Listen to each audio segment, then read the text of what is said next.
Hello, welcome to our channel. ഇന്ന് ഞങ്ങളുടെ യാത്രയിൽ ഞങ്ങൾ 4 പേരും മാത്രമല്ല, ഞങ്ങൾക്കൊപ്പം ഒത്തിരി പേര് കൂടെ ഉണ്ട് കേട്ടോ. ഞങ്ങളുടെ ഫസ്റ്റ് എക്സ്പീരിയൻസ് ആണ് ഒരുപാട് പേരുടെ കൂടെ യാത്ര ചെയ്യുന്നത്.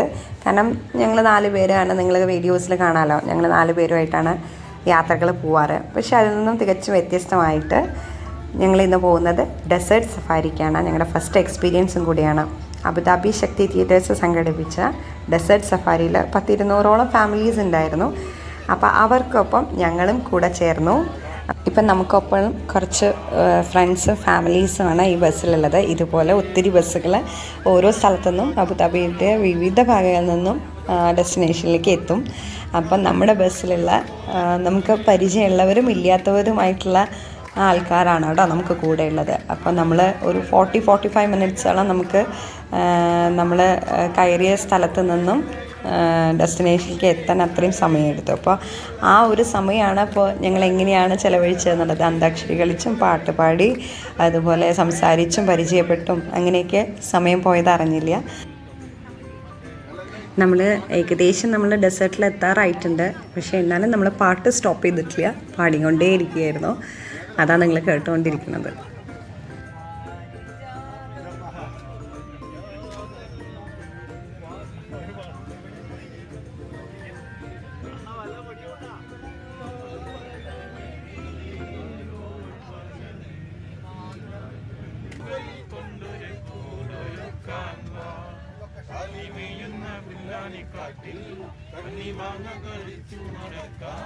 കാട്ടിൻ പാദസ്വരങ്ങൾ കീലുക്കാം മഞ്ഞാളി കുന്നിലേരാ സലാം സദാക്കളെ നൂറ് പൂക്കളെ നൂറ് പൂക്കളെ സലാം സലാം സലാം സദാക്കളെ മോൾമതൻ മലകളിൽ യാന്ത്രിക തടങ്ങളിൽ ഉദിച്ചതും പ്രഭാതമേ നീ നയിക്കൂ ഗംഗയെ നീ നയിക്കൂ ാമ്പൽ കടലീരം നരയ്ക്കൂ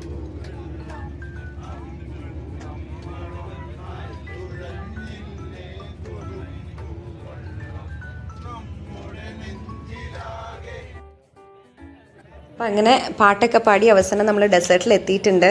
ഓൾറെഡി ഒത്തിരി ഫാമിലീസ് അവിടെ എത്തിയിട്ടുണ്ടായിരുന്നു, മറ്റ് ഭാഗങ്ങളിൽ നിന്നൊക്കെ ആയിട്ടുള്ളവർ. അപ്പം നമ്മൾ വെയിറ്റ് ചെയ്യണത് ഇനി ഡെസേർട്ടിലൂടെയുള്ള യാത്രയ്ക്കാണ് കേട്ടോ. അപ്പോൾ ഇതുപോലെ വണ്ടികൾ വന്ന് 7 പേരെ പിക്ക് ചെയ്യും. അങ്ങനെ 7 പേരെ വെച്ചിട്ടുള്ള യാത്രയാണ് ഇതായിപ്പോൾ നിങ്ങൾ കാണുന്നത്. പക്ഷേ വിചാരിച്ച പോലെയല്ല, വീഡിയോസൊന്നും എടുക്കാൻ നേരാവണ്ണം പറ്റിയില്ല എന്നുള്ളതാണ്. കാരണം അതിൻ്റെ അകത്ത് കയറിയതേ ഓർമ്മയുള്ളൂ, ബാക്കി എന്താ സംഭവിച്ചതെന്നുള്ളത് പുറത്ത് കടന്നതിന് ശേഷമാണ് മനസ്സിലാവണം. ഭയങ്കര സ്പീഡിലായിരുന്നു. ഭയങ്കര എക്സ്പേർട്ടായിട്ടുള്ള ഡ്രൈവർമാരാണ് കേട്ടോ. നമ്മളവരെ സമ്മതിക്കാതിരിക്കാൻ പറ്റില്ല. കാരണം ഞാൻ പേടിയുണ്ടായിരുന്നു.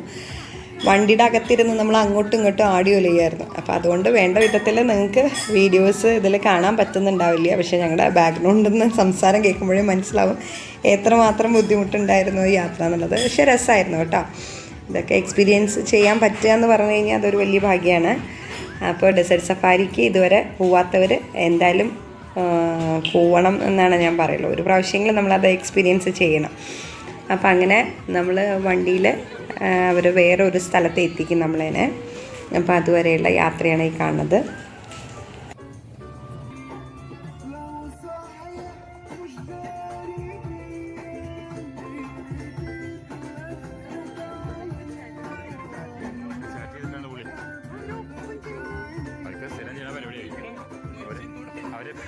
സ്ഥിരം ചെയ്യുന്ന പരിപാടിയാ പോയി.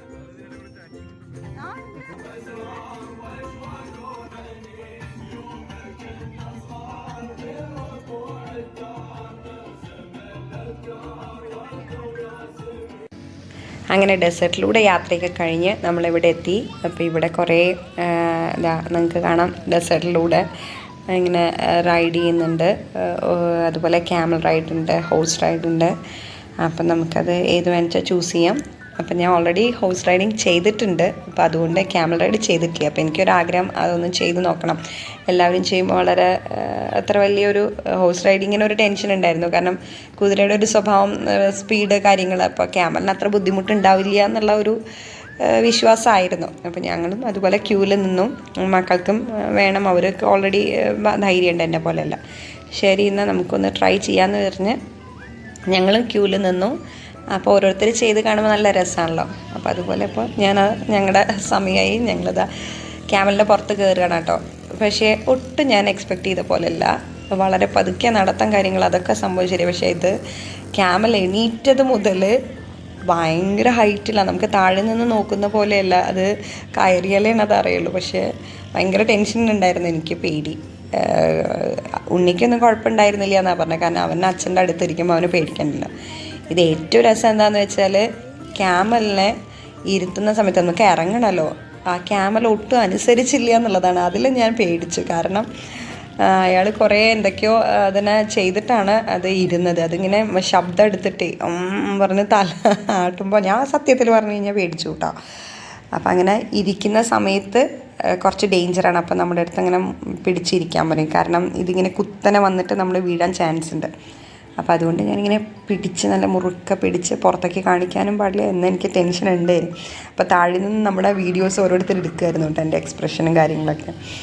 ഞാനത് മാക്സിമം അങ്ങനെ ഉണ്ടാവരുതെന്ന് വിചാരിച്ച് പേടിച്ചുകൊണ്ട് തന്നെ ഇരിക്കണേ. അപ്പം അങ്ങനെ എന്തായാലും അതും ക്യാമൽ റൈഡ് എക്സ്പീരിയൻസ് ചെയ്തു, രസമായിരുന്നു. അപ്പം അത് കഴിഞ്ഞു പിന്നെ അപ്പൂന് കയറണം എന്ന് പറഞ്ഞു, അപ്പു കയറി. അങ്ങനെ അതും നല്ല രസമായിരുന്നു.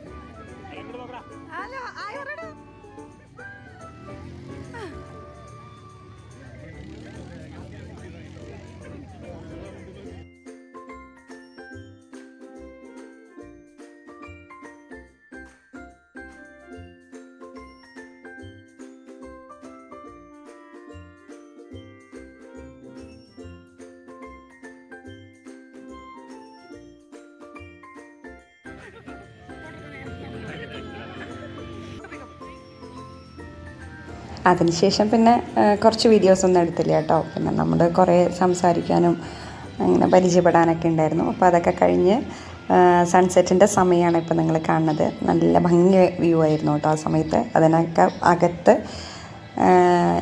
സെറ്റ് ചെയ്തിട്ടുള്ള സംഭവങ്ങളാണ് ഇപ്പോൾ നിങ്ങൾ കാണുന്നത്. അപ്പോൾ സൺസെറ്റ് സമയമൊക്കെയാണ്, അപ്പോൾ കോഫി കുടിക്കുകയാണ് കുട്ടികൾ. അങ്ങനെ പാട്ടും ഇതൊക്കെ അവിടെ ഉണ്ട്. നല്ല രസമായിട്ട് എല്ലാവർക്കും ഇരിക്കാനും ഇതിനൊക്കെയുള്ള സ്ഥലമുണ്ട്. ഭക്ഷണം നമുക്ക് അവിടെ നിന്ന് സ്റ്റാളുകളുണ്ട്, അവിടെ നിന്ന് വാങ്ങിക്കാം, കഴിക്കാം. അപ്പോൾ നല്ല രസമായിരുന്നു. എല്ലാവരും ഇനി വെയിറ്റ് ചെയ്യുന്നത്, ഇനി അവരുടെ കുറേ പ്രോഗ്രാംസ് ഉണ്ട്. ഫയർ ഡാൻസ് ഉണ്ട്, പിന്നെ അതുപോലെ വേറെ ലൈറ്റ് ഡാൻസ്, അങ്ങനെ എന്തൊക്കെയോ കുറേ ഉണ്ട്. പിന്നെ എല്ലാവരും വെയിറ്റ് ചെയ്യുന്ന ബെല്ലി ഡാൻസ്. അപ്പോൾ അതൊക്കെ വേണ്ടിയിട്ട് എല്ലാവരും സൺസെറ്റ് കഴിഞ്ഞ് കഴിഞ്ഞാൽ എല്ലാവരും ഇവിടെ വന്നിട്ട് സെറ്റാവും. അപ്പോഴേക്കും കുട്ടികളെ അട്രാക്ട് ചെയ്യാൻ വേണ്ടിയിട്ട് ഇങ്ങനത്തെ സാധനങ്ങളൊക്കെ ഇങ്ങനെ സെല്ല് ചെയ്തുകൊണ്ടിരിക്കുന്നുണ്ടായിരുന്നു. അപ്പോൾ ഉണ്ണിക്കുട്ടൻ ഇത് വേണം എന്ന് പറഞ്ഞിട്ട് അപ്പോൾ അവനത് വാങ്ങിച്ചിട്ട് അത് കളിച്ചുകൊണ്ടിരിക്കുകയായിരുന്നു. അതിൻ്റെ ഇടയിൽ പാട്ടും ഇതൊക്കെ. അപ്പോൾ സ്റ്റേജിൽ അപ്പോഴേക്കും പാട്ടും കാര്യങ്ങളൊക്കെ വെച്ച് നമുക്ക് കുട്ടികളൊക്കെ ഇങ്ങനെ ചെന്ന് അതിന് സ്റ്റേജിൽ ഡാൻസ് ചെയ്യായിരുന്നു കേട്ടോ, അവരുടെ ഒരു ടൈം വരെ. നല്ല രസമായിരുന്നു. അപ്പോൾ കുറച്ച് കഴിഞ്ഞപ്പോൾ ഇതൊക്കെ വെച്ച് കളിച്ച് രസം തോന്നിയപ്പോൾ ഉണ്ണിക്കുട്ടൻ പറഞ്ഞു എനിക്കും ഡാൻസ് ചെയ്യണം എന്ന് പറഞ്ഞിട്ട് അവനും സ്റ്റേജിൽ കയറി ഡാൻസ് ചെയ്തപ്പോൾ ഒപ്പം അപ്പു കയറി ഡാൻസ് ചെയ്യാൻ. അപ്പോൾ അങ്ങനെ രസമായി. അപ്പോഴേക്കും അവരുടെ പ്രോഗ്രാമിൻ്റെ ഏകദേശം ടൈമായി, എല്ലാവരും വന്നിരുന്നു. അങ്ങനെ ഞങ്ങളെല്ലാവരും പ്രോഗ്രാംസ് കാണാൻ അങ്ങനെ റെഡി ആയിക്കൊണ്ടിരിക്കുകയായിരുന്നു. അപ്പോഴാണ് അവിടെ ഹെന്ന ഇട്ട് കൊടുക്കുന്നുണ്ടായിരുന്നു. അപ്പോൾ ഞാൻ അന്ന് അതുവരെ പോയി. അപ്പോൾ അതൊക്കെ ഒന്ന് കണ്ടു. കൂടെ കുറേ ചേച്ചിമാരൊക്കെ ഉണ്ടായിരുന്നു. അപ്പോൾ അവർക്കൊക്കെ ഹെന്ന ഇടണം എന്ന് പറഞ്ഞിട്ട് അങ്ങനെ അവർ കുറച്ച് പേരത് ചെയ്യുന്നുണ്ടായിരുന്നു. പിന്നെ ഞാനതൊക്കെ ഒന്ന് വീഡിയോ എടുത്തു. അപ്പോൾ ഭയങ്കര രസമായിരുന്നു. അങ്ങനെ അപ്പോഴേക്കും ഏകദേശം പ്രോഗ്രാമിൻ്റെ സമയമായി. കുട്ടികൾ ഡാൻസൊക്കെ ചെയ്ത് എൻജോയ് ചെയ്ത് അവർക്കൊട്ടും ഈ നമ്മൾ യാത്ര സ്റ്റാർട്ട് ചെയ്തത് മുതൽ വീട്ടിലെത്തുന്നവരെ അവർക്ക് ക്ഷീണമോ കാര്യങ്ങളോ ഉണ്ടായില്ല കേട്ടോ. കാരണം മാക്സിമം എൻജോയ് ചെയ്തു എന്നുള്ളതാണ്. അവരേനെ കുട്ടികളേനെയും എൻജോയ് ചെയ്യിപ്പിക്കുന്ന എല്ലാ തരത്തിലും അവിടെ ഉണ്ടായിരുന്നു.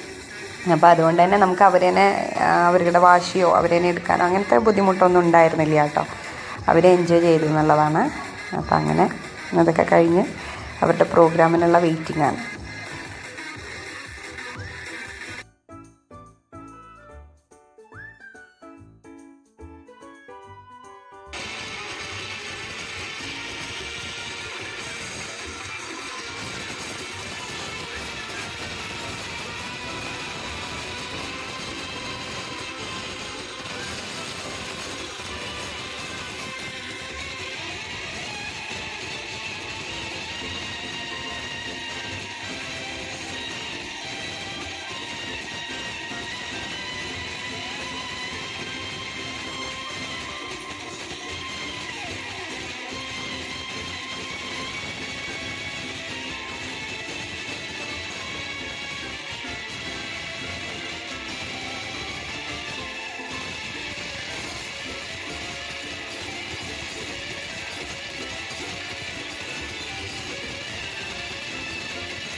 അങ്ങനെ പ്രോഗ്രാംസൊക്കെ കഴിഞ്ഞ് ഞങ്ങൾ ഭക്ഷണമൊക്കെ കഴിച്ചു. അതിനുശേഷം കുറച്ച് ഗെയിംസും കാര്യങ്ങളൊക്കെ ഉണ്ടായിരുന്നു. അതൊക്കെ കഴിഞ്ഞ് എല്ലാവരും ഫോട്ടോസൊക്കെ എടുത്ത് നമ്മൾ എല്ലാവരോടും യാത്രയൊക്കെ പറഞ്ഞ് നമ്മളങ്ങനെ തിരിച്ച് ഹാപ്പി ആയിട്ട് വീട്ടിലെത്തി. അപ്പോൾ എല്ലാവർക്കും വീഡിയോ ഇഷ്ടപ്പെട്ടു എന്ന് വിചാരിക്കുന്നു. അപ്പോൾ പുതിയൊരു വീഡിയോ ആയിട്ട് വീണ്ടും വരാം. അതുവരേക്കും ബൈ ബൈ.